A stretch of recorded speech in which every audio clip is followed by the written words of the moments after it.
চল ওকে, ঠিক আছে। তাহলে আজকে আমাদের নতুন যাত্রাপথ শুরু হলো।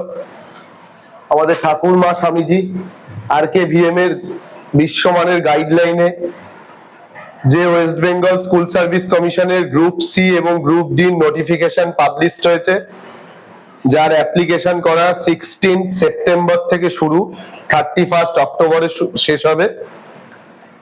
সেই যাত্রাপথে নিজের জার্নিতে একটা সিট সবার রিজার্ভ করার জন্য এই প্রস্তুতি শুরু।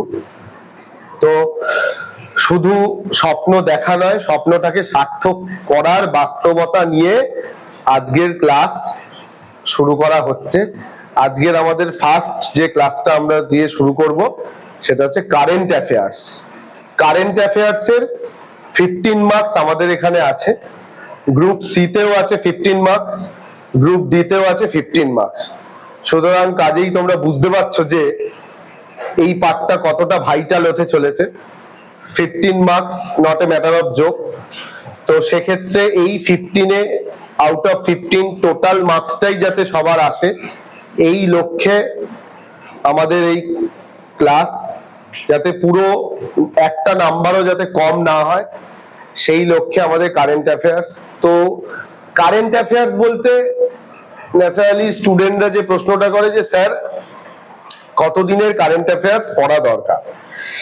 যেহেতু আমাদের এই গ্রুপ সি এবং গ্রুপ ডির পরীক্ষাটা প্রায় বিগত 8-9 বছর পর হতে চলেছে, সেক্ষেত্রে খুব ভালো হয় যদি 1.5 বছরের কারেন্ট অ্যাফেয়ার্স ভালো করে পড়া যায়। আর যদি তার যদি সময় থাকে তাহলে 2 বছর পড়ে গেলে একদম সিকিউর যে তার বাইরে কিছু আসবে না। তোমার সেক্ষেত্রে 2024টা পুরো, 2025 যেটুকু হয়েছে সেটুকু, এবং 2023 শেষের দিক থেকে 6 মাসের কারেন্ট অ্যাফেয়ার্স রেডি করা খুব গুরুত্বপূর্ণ, খুব ভাইটাল।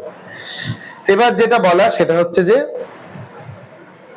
এই যে কারেন্ট অ্যাফেয়ার্স মানে সাম্প্রতিক ঘটনা বলি, একবারে প্যারিস অলিম্পিক থেকে শুরু করে টোটাল যা যা ঘটনা ঘটেছে, সম্মেলন থেকে শুরু করে কোন রাজ্যের মুখ্যমন্ত্রী বদল হয়েছে কিনা, কোন রাজ্যের রাজ্যপাল বদল হয়েছে কিনা, বা কোন দেশের রাষ্ট্রপ্রধান বদল হয়েছে কিনা, এই টোটাল বিষয়টাকে জেনে যাওয়াটাই হচ্ছে কারেন্ট অ্যাফেয়ার্স বা সাম্প্রতিক ঘটনা বলি। সেরকমই কিছু ইম্পর্টেন্ট প্রশ্ন নিয়ে আজকের ক্লাস। প্রতিদিন এই ক্লাসটা হবে, বোথ অনলাইন এন্ড অফলাইন। তো অনলাইনেও যারা যারা যোগদান করতে চাও তারা অবশ্যই করতে পারো। তোমাদের পরীক্ষা এই বছরেই হবে এবং রেজাল্টও এই বছরই বেরোবে, চাকরিও এই বছরই হবে। তাই তুমি যদি আগামী দিনে নিজেকে স্কুলের একজন কর্মচারী হিসাবে দেখতে চাও, বা তুমি যদি মনে করো যে আমি স্কুলের একজন স্টাফ হব গভর্নমেন্ট স্কুলে, তাহলে তোমার প্রস্তুতি আজকে থেকেই শুরু করা দরকার। যে গাইডলাইন নিয়ে আমাদের আজকের ক্লাস শুরু, আমরা এবার ক্লাসের দিকে এগোচ্ছি। তো কারেন্ট অ্যাফেয়ার্স বা আজকের কারেন্ট অ্যাফেয়ার্স এর প্রথম প্রশ্ন, যেটা খুব ভাইটাল বিষয়, খুবই একটা গুরুত্বপূর্ণ প্রশ্ন যেটা তোমাদের সামনে তুলে ধরা হচ্ছে, সেটা কি তোমরা সবাই খাতায় লেখো। সেটা হচ্ছে যে নাম্বার 1, ন্যাশনাল আয়ুষ মিশন শীর্ষ সম্মেলন 2025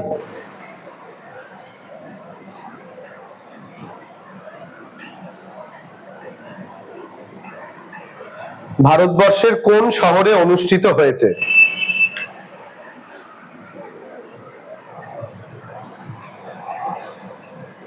চারটে অপশন থাকবে, তার মধ্যে আমি তোমাদের সঠিক অপশনটাই বলছি অ্যান্সারটা। কারো কি মনে আছে অ্যান্সারটা? তো অ্যান্সারটা হচ্ছে নিউ দিল্লি। আমাদের ভারতবর্ষের যিনি আয়ুষ প্রতিমন্ত্রী, তিনি এই সম্মেলনটার উদ্বোধন করেছেন। আর এখন তোমরা নিজে প্রত্যেকেই জানো, ইভেন আমরা সবাই জানি যে অ্যালোপ্যাথিক এবং হোমিওপ্যাথিক এগুলোর থেকে আয়ুষ বা এই যে প্রাচীন ঋষি মুনিদের যে জড়িবুটির টোটকা, এটা অনেকটা এখন এগিয়ে, পতঞ্জলির যেগুলো আর কি ছিল আয়ুর্বেদিক শাস্ত্র, তো সেই আয়ুর্বেদ এখন অনেক ক্ষেত্রে এগিয়ে আছে, আয়ুর্বেদের উপর অনেক কাজ চলছে, যার কোনো সাইড এফেক্ট নেই। নেক্সট প্রশ্ন নাম্বার 2, ভারতবর্ষের উর্বরতার হার কত শতাংশ? ভারতবর্ষের উর্বরতার হার কত শতাংশ? এই উর্বরতার হারকে সংক্ষেপে বলে টিএফআর।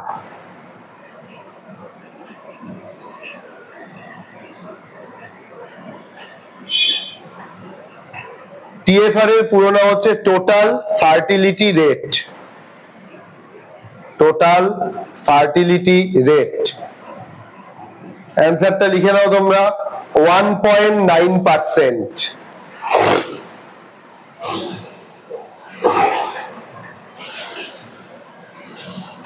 পরবর্তী 3 নম্বর প্রশ্ন, ভারতবর্ষের কোন রাজ্যে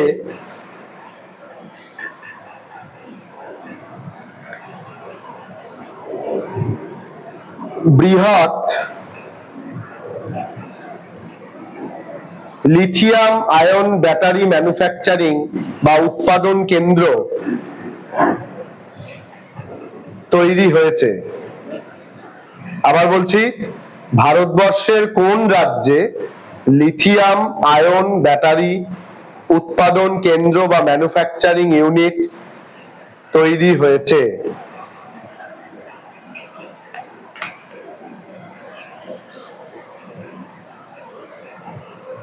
সবাই লিখে নাও অ্যান্সারটা, হরিয়ানা।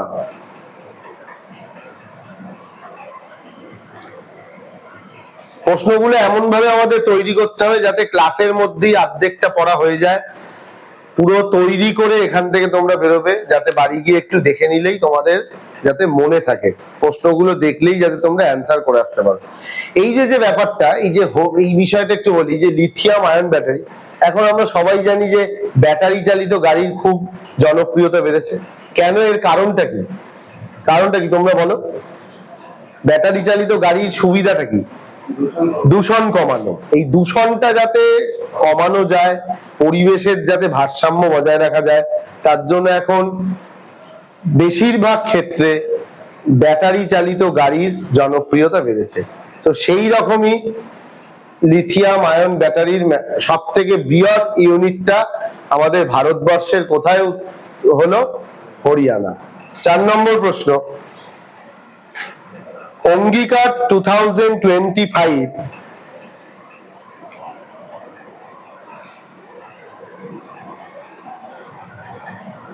প্রচারণা কিসের ওপর ভিত্তি করে তৈরি হয়েছে? প্রচারণা মানে প্রচার থেকে প্রচারণা। অঙ্গীকার 2025 প্রচারণা বা প্রচার কোন প্রকল্পের ওপর ভিত্তি করে তৈরি হয়েছে?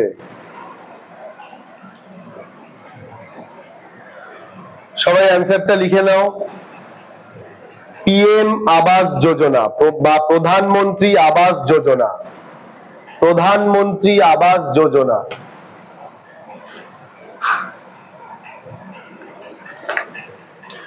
এবার এটার বিষয়ে একটু বলি, এটা আমাদের ভারতবর্ষের কোন মন্ত্রকের আন্ডারে প্রচলিত স্কিম? ভারতবর্ষের আবাসন মন্ত্রক। এই প্রকল্পের অধীনে প্রায় 5000 বাড়ি দেওয়ার একটা পরিকল্পনা কেন্দ্রীয় সরকার থেকে নেওয়া হয়েছে, যার নাম দেওয়া হয়েছে প্রধানমন্ত্রী আবাস যোজনা। এই প্রধানমন্ত্রী আবাস যোজনায় বেশ কিছু বাড়ি তৈরি হয়ে গেছে, বাকিগুলো তৈরি করার জন্য সরকার থেকে আবার এই যে প্রচারটা করা হচ্ছে জনসাধারণের মধ্যে, জনসাধারণকে জানানোর জন্য, তারই নাম হচ্ছে অঙ্গীকার 2025 প্রচার বা প্রচারণা। সবার কাছে ক্লিয়ার ব্যাপারগুলো? 4 নম্বর প্রশ্ন, 4 নম্বর হলো। 5 নম্বর প্রশ্ন, জনস্বাস্থ্যের উদ্বেগ হিসাবে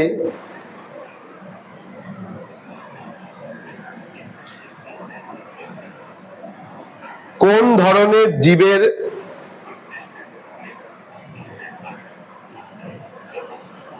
সম্প্রতি বিকাশ ঘটেছে?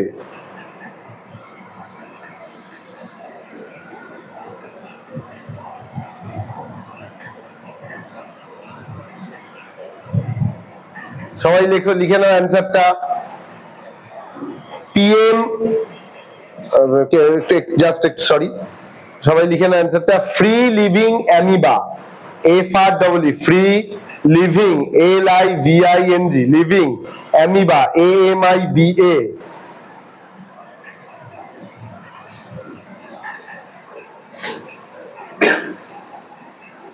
পরবর্তী প্রশ্ন, 2025 সালের গোড়ার দিকে 2025 সালের গোড়ার দিকে বিশ্বব্যাপী নির্গমন বৃদ্ধিতে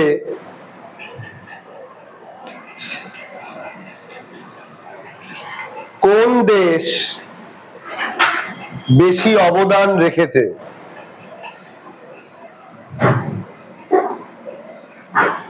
2025 সালের গোড়ার দিকে বিশ্বব্যাপী নির্গমন বৃদ্ধিতে কোন দেশ বেশি অবদান রেখেছে? সবাই অ্যান্সারটা লিখে নাও। USA বা আমেরিকা যুক্তরাষ্ট্র, ইউনাইটেড স্টেটস অফ আমেরিকা। পরবর্তী, SCO সম্মেলন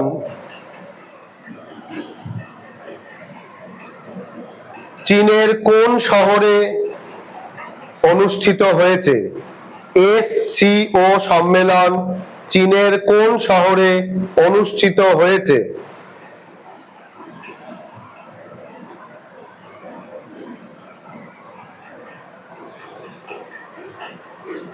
সবাই লিখে নাও অ্যান্সারটা।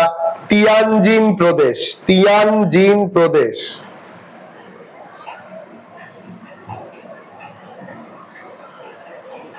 এই প্রসঙ্গে বলে রাখি, SCOর পুরো নাম হচ্ছে Shanghai cooperation, Shanghai cooperation summit, Shanghai cooperation summit.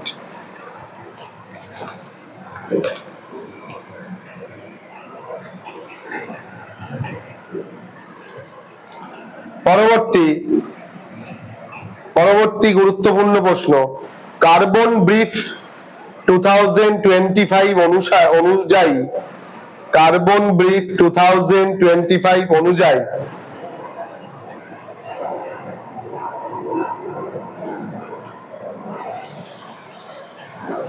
কোন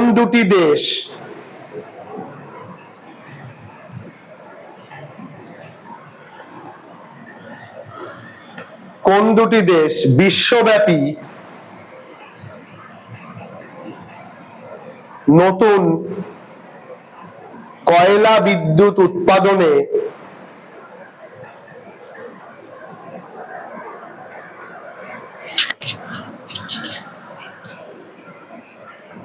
%88 প্রস্তাব করেছে?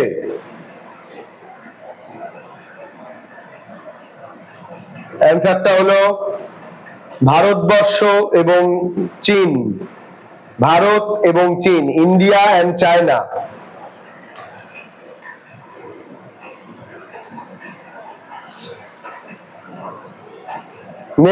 নেক্সট ইম্পর্টেন্ট প্রশ্ন, ভারতবর্ষ সম্প্রতি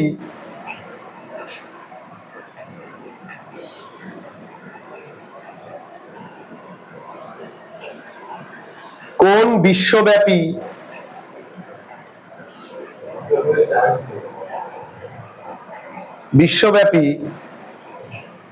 নেটওয়ার্কে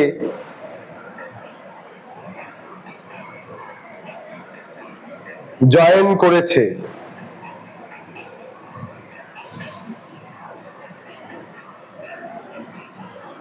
সবাই অ্যান্সারটা লিখে নাও।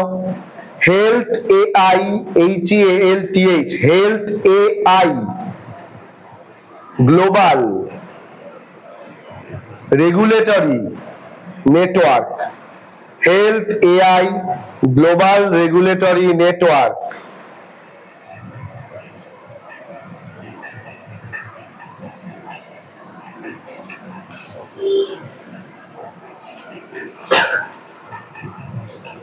পরবর্তী প্রশ্ন, 2024-25 অর্থ বছরে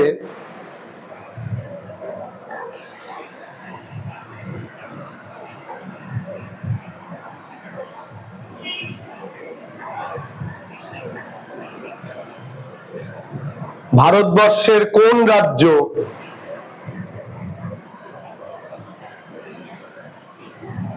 সব থেকে বেশি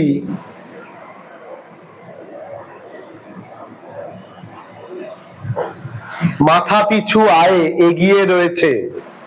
সব থেকে বেশি মাথাপিছু আয়ে এগিয়ে রয়েছে?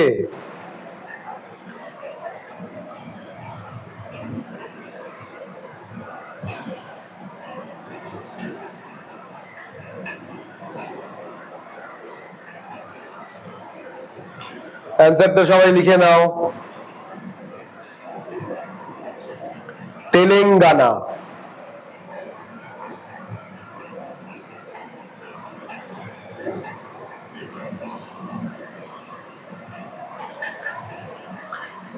পরবর্তী প্রশ্ন, সম্প্রতি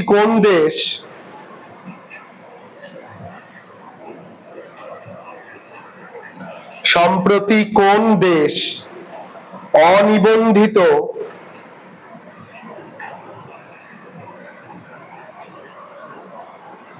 সোশ্যাল মিডিয়াগুলিকে ব্যান করেছে?